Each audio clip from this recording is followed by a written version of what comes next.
तुम्ही जर प्रत्येक पेमेंटसाठी क्रेडिट कार्ड वापरत असाल तर आत्ताच थांबा, कारण अननोइंगली तुम्ही दर महिन्याला जास्त पैसे गमावताय. बहुतेक लोकांना असं वाटतं की क्रेडिट कार्ड वापरलं की रिवॉर्ड्स मिळतात, कॅशबॅक मिळते.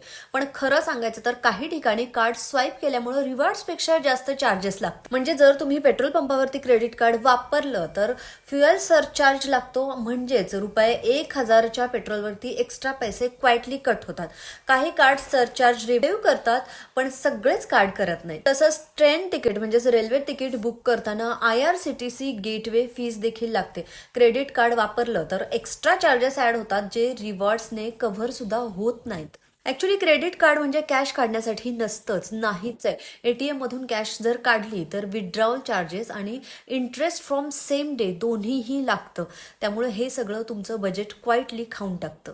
पेटीएम असेल, फोनपे असेल, गुगल पे वॉलेट असेल, क्रेडिट कार्डनी लोड जर केलं तर वॉलेट लोडिंग फी देखील लागते. जर 5,000 लोड केले असतील, ₹100 ते ₹150 थेट चार्ज लागतात. तसेच तुमच्या फॉरेन वेबसाईट्स असतील, ऍप्स असतील किंवा सबस्क्रिप्शन्स असतील, क्रेडिट कार्डने जर पे केलं तर फॉरेक्स मार्कअप लागतो आणि हा चार्ज 3% ते 5% असू शकतो.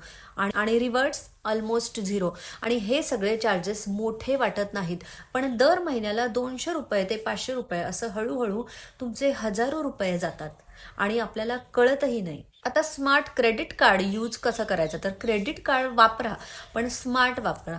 ग्रॉसरी, ऑनलाईन शॉपिंग, ऑफर्ससाठी बेस्ट आहे. Fuel, ATM cash, wallet loading हे सगळं टाळा. बिल फुल अमाऊंटमध्ये ना वेळेवर भरा.